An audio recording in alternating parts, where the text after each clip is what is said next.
everyone and welcome to the first video for the channel of Battletech Alpha Strike using the quick start rules from the Alpha Strike starter box. And do not take this as a how to play, absolutely not. This is literally the first time I'll be playing this, so do not take it as that. However, I will do a brief introduction going over just the general game flow for my subscribers who probably aren't familiar with Battletech or Alpha Strike specifically, which is the quicker way to play Battletech. It's a lot less complicated than the normal way to play Battletech.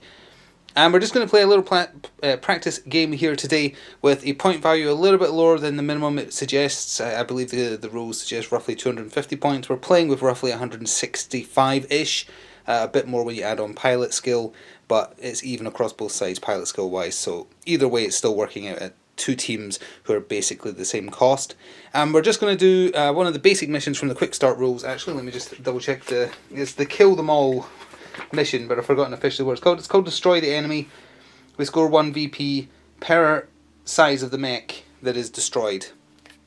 So it's a super simple, just kill everyone on both sides. It's going to be the Northwind Highlanders, which are from the Alpha Strike starter box, versus my own specific mercenary band called Flik's Marauders, which I use in the video games of Battletech I played, specifically like MechWarrior 5 and Battletech by Harebrained Schemes. So we'll quickly go over the general flow of play. We'll look at both sides and then we'll give this a go. And this is one of a few games we're trying on the channel, hopefully before the end of the year, just to see how they do. So if you do see something on the channel that you really like, please do remember to vocalize that you like it, so that I know where to focus our efforts going forward. Leaving a comment, leaving a like, that kind of stuff, just so I know what people want more of. It really helps out. So as far as the basic flow of the game goes, a battle round is broken up into a set of steps. You start with the initiative phase, where both players just do a roll off with 2d6 or 2d6, and the person who wins actually goes second in the next two phases. Because of the way Battletech Alpha Strike plays, going second is actually an advantage rather than a disadvantage. Then you go into the movement phase. You alternate moving mechs. If one side has more mechs than the other, you do it proportional. So if one side had 6 mechs left over, one side had 3, the side with 6 would move 2 for every 1, just so it's even. Then you have the combat phase. Mechs can shoot as long as they haven't sprinted in the movement phase. Then you have the end phase. That's when damage is applied, which is why going second isn't a big deal. If you've had a mech get destroyed, you'll still get a chance to actually fire with them. And then you do victory condition checks during the end phase, and as I say, for this one it's just kill each other until we are dead. Alpha Strike card looks like this. This is one of the Northwind Highlander mechs. It's going to be the Warhammer 8R. You have its type, you have its size, you have its target movement modifier, you have its movement value, you have its roll, and then you have how many weapons it has for the short, medium and long range brackets. This is for overheating, we'll worry about that if it happens. Then all mechs have a armor bar and a structure bar. If it gets into structure, there's a chance they'll flee the battlefield. It also means you'll get a guaranteed crit the first time you get into structure damage. Warhammer's pretty tough though, so it's got a lot of armor. It's a big mech. Any special rules are written down there. For instance, case 2 I believe prevents weapon explosions on critical hits. There's where you track critical hits. The other side of the card is an alternative version on most of these cards. So this is the basic anatomy and the points that the mech costs in the top right there. So 40 in this case, although you would add on a mech warrior pilot's skill level, and I believe it's by a multiple based on the points of the mech it's piloting as well. But as I say, for this one we're mostly just going by the mech cost because all the pilots are going to be the same. In terms of optional rules, there's an optional rule called variable damage. Alpha Strike is meant to be played very quickly, so no matter how many weapons you have, like for instance the Warhammer has 4 weapons for short and medium range, you would, with the base rules, just roll 2d6 once and see if that hits the number you need to hit. We'll talk about how you work that out as we play. But we're going to use variable damage, so if he was firing 4 weapons at close range, we would actually roll 2d6 for each weapon, and each one would have an individual chance of hitting or not. So that would be a miss. That would most likely be a miss. Honestly, that's probably all a miss except that. Box cards would be a critical hit. That's the other condition that can make a critical hit happen. And to not load you down with too many rolls to start with, I think we'll cover the rest as we play. So let's just go look at the two sides. So here is the Northwind Highlanders that are going to be taken to the table. We're not going to worry about having lances of mechs. A lance is 4 mechs in a group, and if they're of the correct types you can give them special rules. We're trying to keep this as simple as possible as our first video. So this side has 5 mechs, the other side actually has 6. So we're not worrying about lances at this point. It is purely just to kind of see if we enjoy the game and see if people enjoy watching the game. We're going to count everybody's pilot skill as just like your bog standard mech warrior pilot at skill 4 with one exception per side to represent the commanding officer or the guy who has the most experience kind of telling other people what to do. The Warhammer 8R is going to be that for the Northwind Highlanders, so he is going to be a veteran, which means he is pilot skill 3. That's the base number you work from by adding pluses and minuses to whether or not a weapon will hit in general. Everyone else is going to be skill 4. We have a Blackjack, which is here. That is the Blackjack 5. Then we have a Wraith, which is a TR5. We have a Phoenix Hawk, which is a 4M, and a little itty bitty Locust that has 2 armor and 1 structure. Super easy to kill, but is very, very fast and very evasive as well, and that's a 7V. And here is my mercenary band, the Flik's Marauders, and the leader here is going to be the Archer, which is this one in the top left, and it's going to be a 5S, and he's going to be the skill rating 3, everyone else is skill rating 4. In terms of sizes, they've got 2 size 3s, 1 size 2 and 3 size 1s. The other side has 1 size 3, 2 size 2s, and 2 size 1s, I believe. Oh no, sorry, 3 size 2s and 1 size 1. We also have the Rifleman, 5D, that is the other size 3. The only size 2 is the Griffin here in the middle, that's a 1S. And then we have, for the memes, we have an Urban Mech. This is a R63 Urban Mech. He's going to die. Then we have a Jenner, which is a GR7K, and then a Panther, which is the 10K variant. There's multiple variants of each. And it does kind of matter that all the mechs are usable in the particular era you're playing in. I've forgotten offhand what the most modern era is called. I should know this, but I've forgotten. It's the final symbol on a card. If we just look at this, the card over here, this is the eras in which the mech was present. We're playing in the newest one, which is the one at the bottom. All the ones we're using today are available for that particular era, so it is legal in that sense. The other last thing to mention is that traditionally you play games of Alpha Strike on 6x4 tables because it is meant for larger scale, but you start with 36 inches between you. We're playing on a 3x3 table, so the deployment zone is just going to be touching the edge of the table. If we just back out here a little bit, it's just going to be touching the edge of the table, so it's going to be slightly less than 36 inches between each side as we start the game, but it's only going to be by like an inch. So it's more or less exactly how far would be between both sides in a proper game. So to get the first round started, we've done the initiative roll, and the Northwind Highlanders, who are deployed to your left, have won the roll off, but that means they activate second, because again, it's an advantage in this. So my Marauders are to the right. They're all just on the line, essentially, as just explained, so that there's almost exactly the right amount of, pardon me, distance between the two sides. So we'll go into the individual movements. You alternate turns. That changes a little bit in the combat phase, which we'll cover when we get to. But for now, the gist of it is a mech can choose to stand still. It can choose to do a normal move. It can choose to do a sprint, which is 1.5 times its normal movement. So if its normal movement was 6, it could move 9. Or if it has jump jet capability, it can use that. But depending on the movement type you pick in this phase, it will affect your ability to hit and to be hit. So if you've been more evasive, like using jump jets, chances are you're not going to get shot because it's going to be really hard to hit you, but you probably won't land shots in return either because you're busy flying through the air. So it's something to consider. Cover also makes it harder to hit. There's no woods this time because we're on a kind of moon-based setup here, but if there was woods and you were hiding in woods, that would also provide cover, which makes it harder for you to hit that kind of stuff.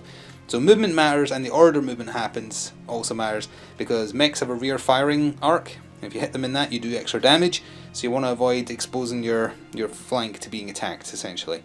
So we'll go slow in this first movement phase, and we'll play it by ear whether or not we'll just kind of do a here's where everyone ended up type thing. We'll see.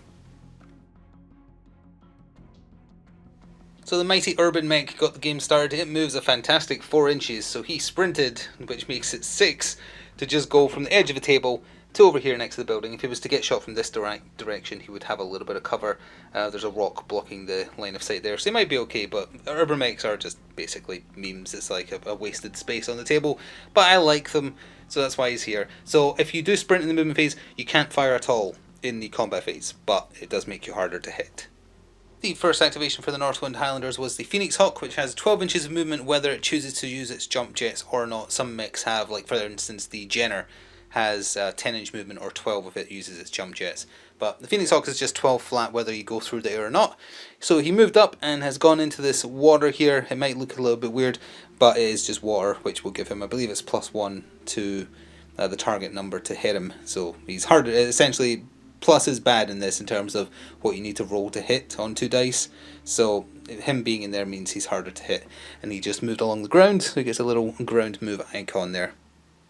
So if it isn't obvious already, we're trying out static cam for this. If you would prefer to see more of the action moving around but also being potentially a bit shakier, let me know about that as well. The Jenner was next up, and I got the numbers confused. It actually moves further if it doesn't use jump jets. It's 14 if it doesn't use jump jets, 10 if it does.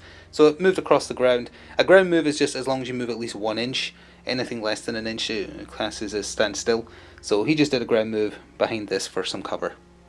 The Blackjack for the Northwind Highlanders has 8 inches of movement whether it jump jets or not. It opted to jump jet up this building here. We're not going to worry about structure points on the buildings and destroying them. As long as it can take the weight of the mech, we're just counting it as fine. Again, trying not to overcomplicate things. So he has jumped, which means his chance to hit will be bad, but trying to hit him will also be harder. And he wants to fight at long range, this version of the Blackjack. Forgot to mention the range brackets for the game. 0 to 6 inches away is classed as short range, which doesn't modify your chance to hit at all. Over 6 and up to 24 inches is medium, and that gives a +2 to your number needed to hit, which is bad.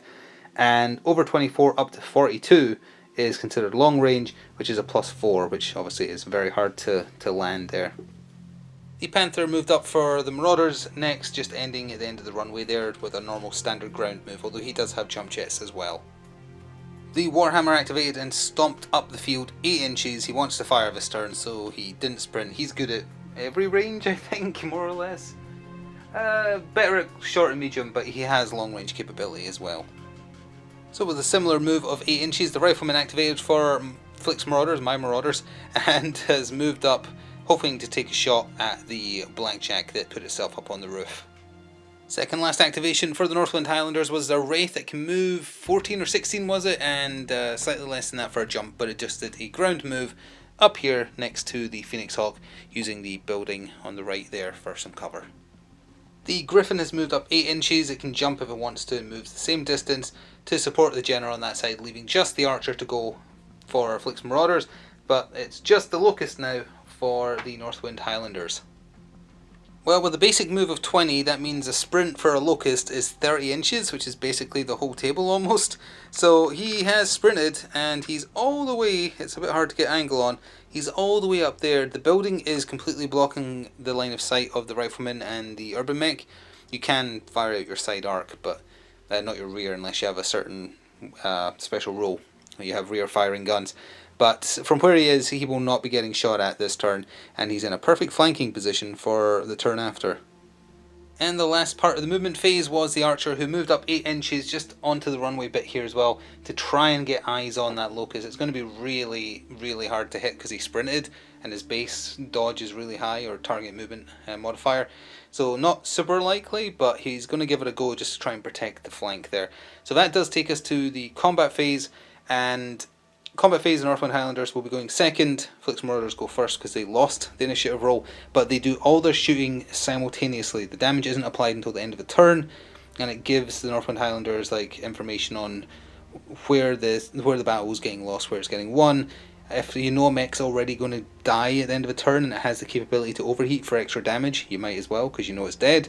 That kind of stuff. So it gives you a little bit of a tactical edge. So with that, we're going to do all of the shooting. We'll probably still do it phase by phase. The Urban Mech won't be doing anything because it's sprinted, but we'll definitely talk through at least one of the rolls just to show you how you work out what it is you're rolling for to hit someone. Alright, so let's talk through how one mech shoots another using the following example, because this is what's happening. The Jenner is shooting at medium range into the Wraith here, outside of short. So it's medium. He has 2 medium range weapons, so they're the ones being used. And it uses a system called Sator, which is just how you work out what it is you're trying to roll. And we'll be rolling a total of 4 dice across 2 weapons, color coded. That's just how we're going to do it. So you start with the attacker's skill level, which is 4. So we have 4. Then, how did the attacker move? He did a ground move, which means there's no additional modifier, it's just a flat 0. If he stood still, it would have been a -1, which is a good thing. If he was jumping, it would be a +2, which is a bad thing. But we're still at 4. Then you work out, how did the target move? The target did a ground move. So that is just his TMM add-on, which is listed on his card, which in this case is 3. Brings us to 7. Then, are they in woods? Are they partially covered? In this instance, no. It's pretty much a straight line. So we're still at 7.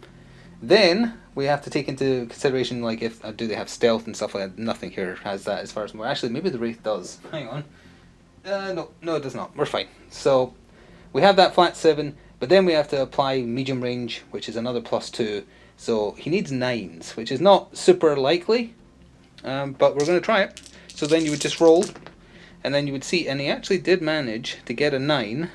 An 8 here is almost enough, but because we're using variable damage, it's not binary. We're not just rolling 2, and if it succeeds, all weapons hit, and if it fails, all weapons miss. So one of his weapons shot wide, one of his weapons hit for a single point of damage, hitting the front arc, and the Wraith has 5 armor, so he has 4 left. Simple as that. So we'll speed up a little bit now and just show you the results of combat, talk through them real quick, and then the other side gets to fire back, and then at the end of the round, all that damage is applied. Next up, the Griffin shot at medium range, which is up to 24, all the way down the table at the Blackjack right here, with 2 weapons. Because he jumped, was +1 on top of the TMM, although the base TMM of a Blackjack isn't high, it's only a 1. But he still needed 10s, and he actually did manage on one of his 2 medium weapons, as we can see down there, to get 1 through for 1 armor damage of the... let's see, they have 5 armor. They have very little structure. They only have 2 structure, but they have 5 armor. The Archer shot downfield medium range at the Locust that you can't see because it's behind this building. Also basically needing 10s when all said and done. Its default TMM is 4, so again they're super evasive. But the dice there, he wasn't able to land a single shot, so no damage. So we're at the final action in the combat phase for Flik's Marauders because the Panther can't see anybody and the Urban Mech sprinted, so they're not doing anything. All that left was the Rifleman firing down the field at the Blackjack. If we just come over here, on the building there, working out at needing 9s, I believe, base skill 4, Blackjack's base chance to hit 1, +1 for jumping, plus medium range for 2, plus he's on a building for 1. But he managed to get 2 hits through with 2 11s. We're not seeing any crits, but we're seeing a lot of 11s. So that's 2 more damage to the Blackjack, meaning he has 2 armor remaining. He has to start worrying if you hit structure or if you get boxcars. Both those situations cause a crit. And we'll talk about forced withdrawal once that happens as well, which is another optional rule, but I think it fits the theme. So we'll talk about that when/if it happens as well. So now the retaliation begins, with the Northwind Highlanders fighting at full combat efficiency because no damage has been applied yet. The Wraith shot back at the Jenner, who I think it was needing 9s after you account for it being in partial cover. Otherwise it was 8s, because it was 4 base, 2 for medium range, and 3, it was 3 for his dodge. But either way, 1 hit through to armor. Again, not boxcars, managed to get an 11. But that is 1 of the 2 armor the Jenner has that has been stripped. The Blackjack up on the roof there tried to finish the Jenner off, needing 10s or 11s I think, but either way didn't get anywhere close. The one time an 11 needed to be rolled, he couldn't quite do it. Well, the Phoenix Hawk here can't see anybody, and the Locust in the top left sprinted, so they can't fire. So it just came down to the Warhammer, his better skill of 3. He opted to finish off the Locust, or at least attempt to, rolling for 4 weapons, and I think all said and done needing 9s. He started at a 3 plus 2 for medium range, plus 3 for his basic dodge, plus 1 for cover. So he actually managed to get 3 damage through, so a bunch of stuff happens. He pierces the last point of armor and does 2 of the 3 structure it has, leaving the Locust on 1 health, which means because he's hit into structure damage, we have to do a critical hit. So let me just open that page because we'll see it done live, as it were. So making an attack, standard attack, critical hits. Here we go. So you roll 2d6 to determine what has happened. So if we just do that real quick. Oh, well, that over there, that was a 4, which is a fire control hit. Some mechanism for controlling the mech's weapons have been damaged. This could represent anything from an arm actuator damage to sensor hits. Each fire control hit adds a cumulative attack modifier of +2 for all subsequent weapon attacks by the damaged mech. Doesn't apply to physical attacks. So now his hits are 2 harder to land. Although I don't think it's going to matter much, considering he's probably going to die. But the last thing to mention is forced withdrawal.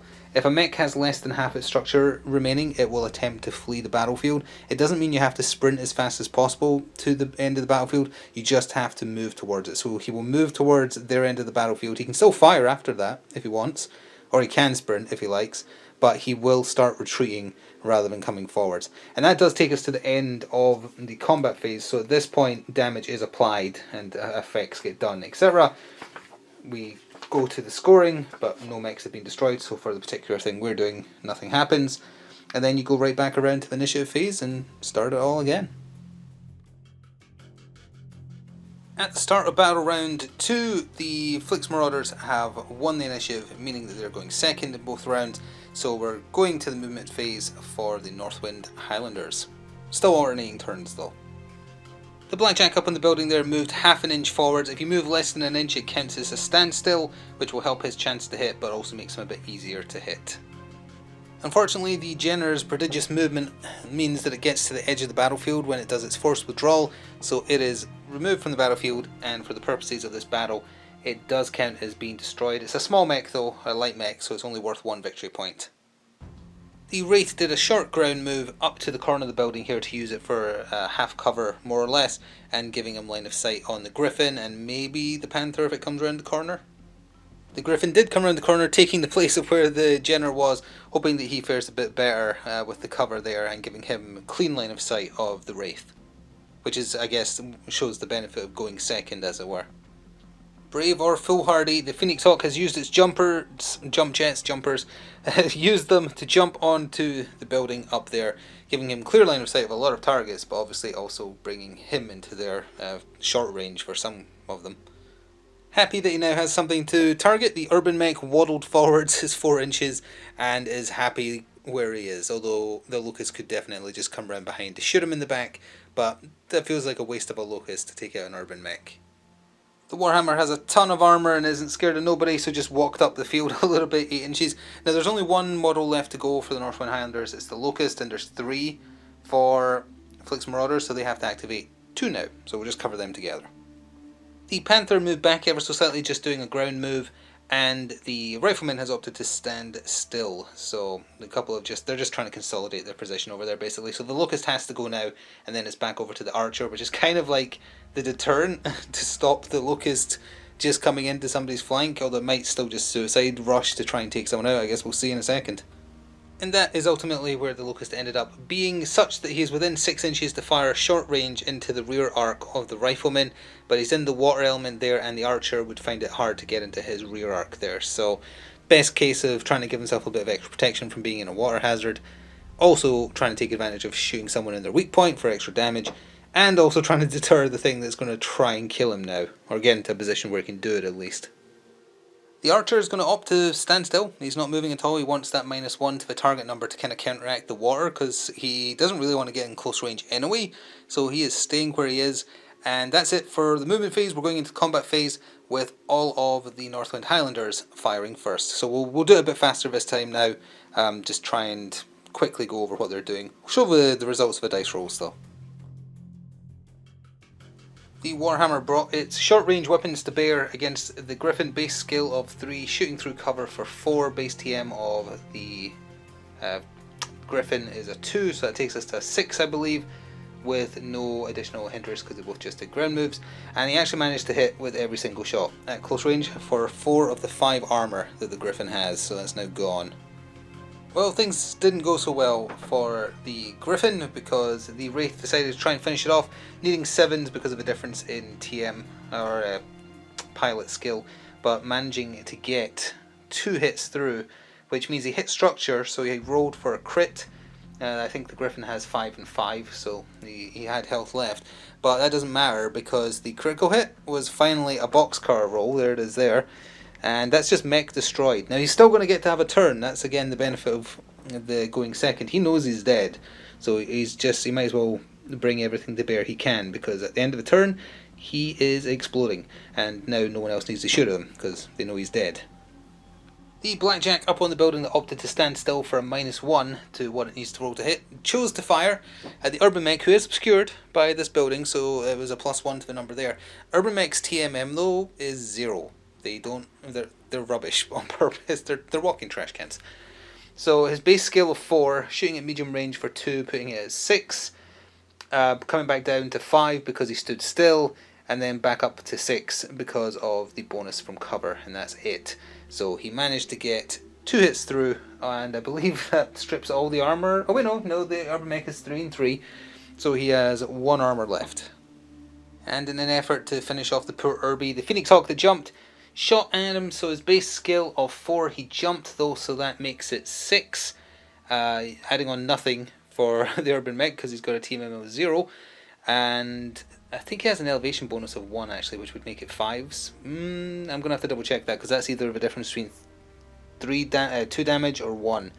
But either way, 1 at the very least has stripped his last point of armor. If he's hit into structure, we'll need to come back in a second and roll for a crit, but we'll double check that elevation gives a +1 bonus, or rather it would be a -1 bonus, I guess. Actually, it might be on this quick reference here. Let's see, death from above, nope, that's not it. Elevation, partial cover, nope. I don't see anything on the quick reference, so let's just assume it was his last point of armor getting stripped. And then finally the Locust shot within short range, so no negative there, into the rear armor of the rifleman, who also stood still, so there was no negative applied there, but he still only managed to land 1 hit, but because he's hitting the rear arc, it does 1 extra damage, so he chips off 2 armor from the rifleman. So then it came down to the Marauders striking back, and the Griffin that is soon to explodinate did not exactly go out with a bang. He shot short range into the Wraith and managed to do just 1 damage through to him for 1 armor. Much the same story for the poor little Urban Mech that might be soon for the scrap heap. He shot at the Phoenix Hawk who jumped onto the building there, needing 7s I believe overall, and getting just 1 armor point of damage to him as well. The Panther next to the Urban Mech, much the same, 2 weapons, and he was just within short range, so no negative there, but it's a base 2 I think to try and hit the Phoenix Hawk +1 because he jumped, so it was still needing 7s. So he chipped off 1 more armor, leaving him with 3 armor remaining. Hey, something finally went Flik's Marauders' way. The rifleman who stood still shot downfield at the Blackjack who stood still up on the building up here, just needing, I think it was just like a base skill of 4. He stood still, so it comes down to 3. The target stood still, so that's also a flat 0, and then you add on 2 for medium range, so yeah, it was just 5s. So he actually hit with every single shot, stripping away not only the last 2 armor of the Blackjack, but its 2 structure as well. So it has been explodinated, so at the end of the turn it also is getting removed. And then finally the Archer shooting at medium range into the Locust there. So he stood still with a TMM of 3, so it comes down to 2. He's shooting into cover though, so it's back up to 3 at medium range, so it becomes 5. And then his TMM is 4, I think, so it became a 9. Meaning that he got just 5, 6, 7, 8. Yeah, he only got 1 damage through, so and the Locust is alive with 1 armor and 1 structure left. So at the end of the second round, we have to apply all the damage. The Griffin explodes. He is worth 2 points because he's a size 2. And the Blackjack explodes, and he is, I think he's a size 2 as well, is he? Yep, so he's also worth 2. So the Northwind Highlanders are still ahead, but we'll go into round 3. At the initiative phase for the top of battle round 3, and Flik's Marauders have won the roll, so the Northwind Highlanders will be starting in the movement phase. They have 3 mechs left, and no, sorry, 4 mechs left, and so do Flik's Marauders, so it's even. The Warhammer moved first, moving to where you can see him with just a ground move with his choice of targets, basically, and just trying to hide that rear arc of his. The little Irby ain't scared of no Warhammer, moved his 4 inches up against the side of the building here. I actually think that might mean the Phoenix Hawk can't see him at that angle because he's not at the edge of the building. It probably won't matter, obviously, because he's only got 3 health and no TMM, but he's there, he's trying his best. Well, the Phoenix Hawk is just showing off now, doing a jump jet action to get himself on top of a different building that no one else can fit on, so it'll be very hard to see his rear arc.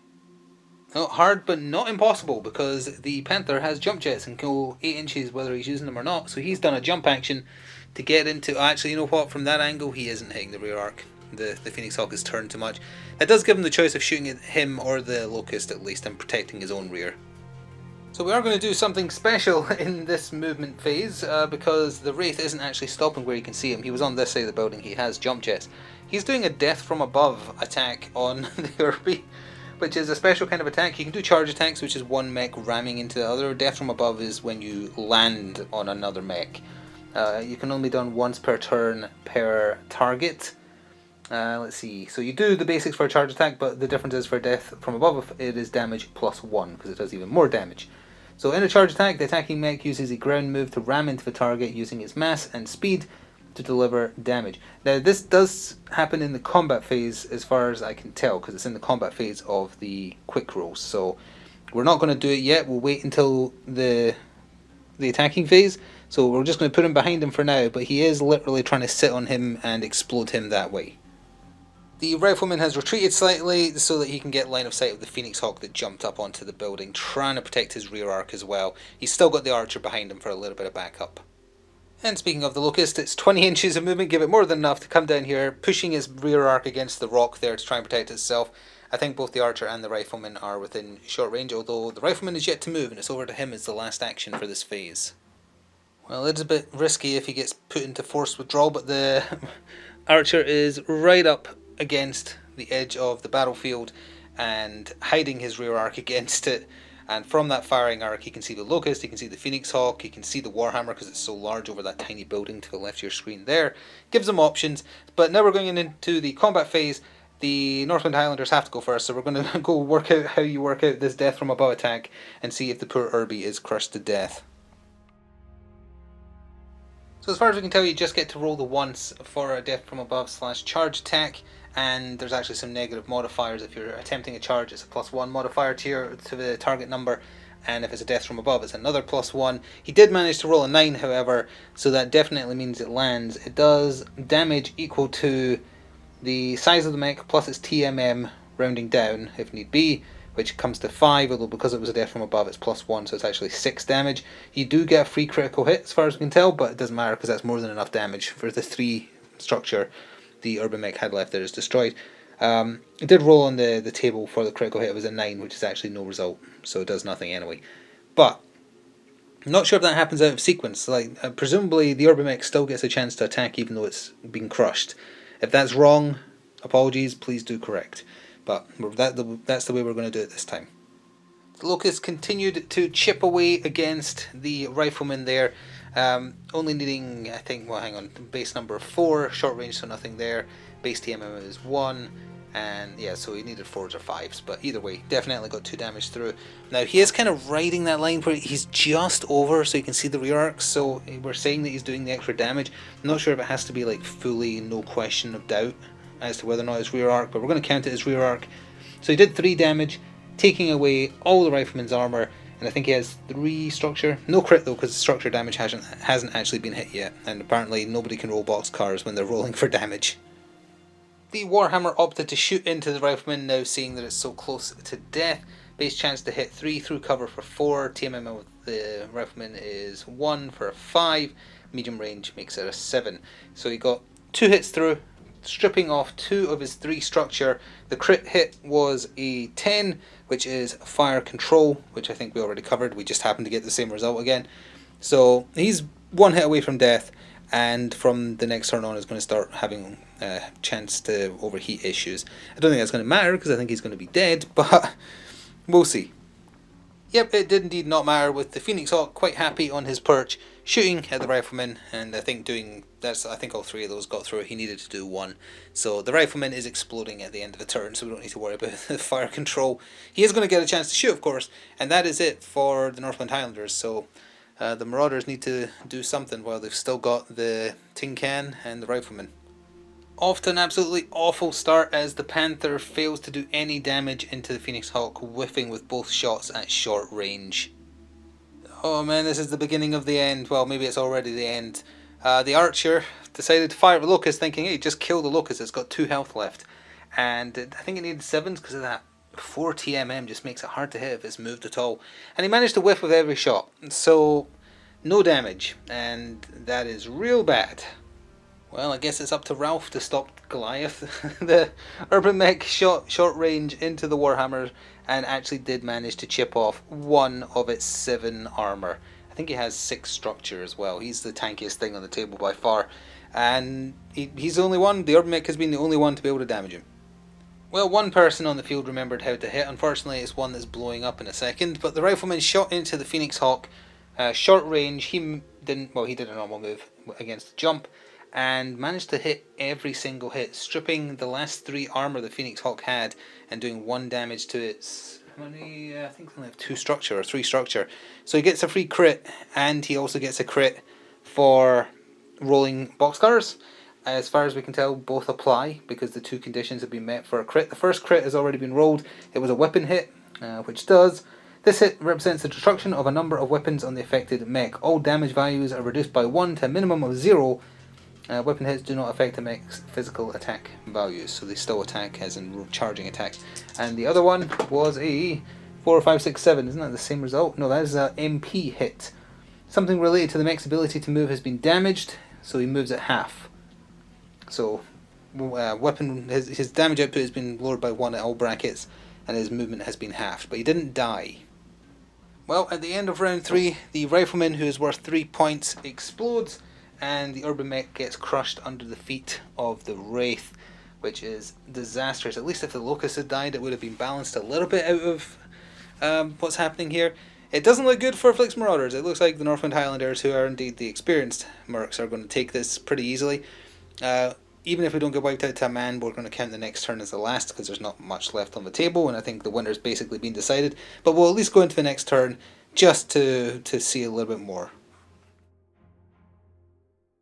So at the top of round 4, I think we're up to now, which I think is also a good stopping point in terms of number of rounds. Anyway, the Northwind Highlanders won the roll-off for initiative, so in the movement phase, Flik's Marauders will be going first, all 2 of them. So the archer did a little shimmy again, trying to hide that rear arc at the edge of the table here. Forgot to mention on camera, so just mentioning it now, when the death from above attack happened with the Wraith, he also takes damage himself equal to his size, so he's taking 2 damage, leaving him on 1 armour. This turn is very much going to be pick on the archer, I think, as the Warhammer comes into view here. However, they're going to have to activate 2 because there's only 1 left. The locust is basically just firing from where it is with its rear arc hidden, so that's all he really needs to do. So with the Phoenix Hawk's movement cut by half, the Panther just moved less than an inch, so he's counting as being stood still, just so that then the Phoenix Hawk can't use its jump jets to get behind him. Could still just hide in front of the building there. It's over to him and the Wraith. The Phoenix Hawk also just stood still. Well, he turned to face his target, so his rear arc is facing away, but he is standing still for the purposes of the game. And down here, the Wraith has moved on to the runway there to also pick on the archer. So now we'll go to shooting with the Panther and the archer trying their best before getting shot off the table. Well, the Panther managed to do okay against the Phoenix Hawk, landing 2 hits for 2 armor damage, leaving it with 1 structure. It's probably not going to get taken out. The archer could shoot at it. He is worth 1 more point than the locust, I suppose, so maybe that is what he should do. We'll have a quick think because it's down to what we need to roll. Although the Phoenix Hawk stood still, actually. Yeah, going after the 2 points as opposed to the 1 just makes sense. Well, the archer fired at him. He moved during his turn, so it was his base skill level of 3 plus 2 for shooting at medium range. His target stood still, which is not a minus, it's just a flat, yep, so he needed 5s. Meaning he only did 2 damage, meaning that the Phoenix... Oh wait, he gets a free crit. Robin gets another shot. He gets a free crit. Roll 2 6s, please. Close. You rolled a 9, which I actually think it means the critical hit has no effect. Hang on. Is a 9 nothing? Yep, the 9 he just rolled for the crit means that it had no effect, so the Phoenix Hawk is living on 1 health. So before we cover what the Phoenix Hawk did for its turn, totally forgot the archer was firing into his rear arc, so plus 1 damage, so he did actually kill the Phoenix Hawk, thankfully. So either way, he still gets the attack, of course, because the damage isn't applied yet. He shot into the Panther and managed to get 2 decent hits through. No crits though, but 2 hits through to the Panther's 3 armor, so he has 1 left. And all that remains now is the Warhammer, the Wraith, and the Locust. They walk into a bar and all simultaneously shoot at the archer. So we're just going to roll all their stuff off camera and come back and see were they able to take the archer out or, you know, get close. because that'll take us to the end of the game, I think, at this point. So after a very heavy round of shooting, the archer actually did barely still stand, despite being naturally crit twice and a crit for getting through to his structure. He got an engine hit, which would have meant he generates heat every time he fires. He got a weapon hit, so his attack power was reduced, and then one that had no effect. However, these indicate the amount of damage done. 3 from the Wraith, 4 from the Warhammer, 2 from the Locust. The archer has a massive 7 armor and 3 structure, so aka 10 health in total if you want to look at it like that. 4, 5, 6, 7, 8, 9. He lived on 1 health, but they're obviously in no condition to carry on. I feel like this has been enough to show off Alpha Strike. It's obvious that the Northwind Highlanders have won, so we are going to call it there. So that is going to do it for your little taste of how Battletech Alpha Strike is. Apologies for anything that was done incorrectly. Literally the first time playing it, so there will have been mistakes, I'm sure. Feel free to kindly point them out, ideally with rulebook references. Obviously just using the quick start rules. There is the full commander's handbook or whatever it's called. I do have that, but we would just using these because it is mostly using the mechs from the quick start rules. The Northwind Highlanders are half the size you get in this starter box, so it felt good, but a bit of a trouncing. I'm not sure if that was just down to the specific mechs, because again the point values was basically identical. There was only like 5-point difference. Going forwards, if we do this more often, we'll try and have full lances, so it would be like 8 on 8 probably. 2 lances against each other on a table this size feels about the right amount at most. There is clan mechs as well, but they have stars instead of lances. There are 5 mechs, but in general you have less of them because they're much higher point value and they're much stronger. Inner sphere mechs, which was what all these were, they're a bit weaker, but you have more of them. So I'm not sure if that was a tactics thing or just a choice of mechs thing. It did feel like a lot of dice rolls were just going against my Marauders this time. They got a bit unlucky. But the Warhammer is a beast as well, for sure. So do let us know. Like I said at the top of the video, trying out a few different games in the run up to Christmas, looking for what is more popular and what you want more of, and we'll try and make that happen. So please do remember to show your support. And if you want to go above and beyond to support what we do on the channel here in general, please do consider becoming a channel member, or just pressing the thanks button. If you do become a channel member, there's some exclusive videos and also some timed exclusive videos as well. Enjoy the rest of your day and see you next time. It's that for now.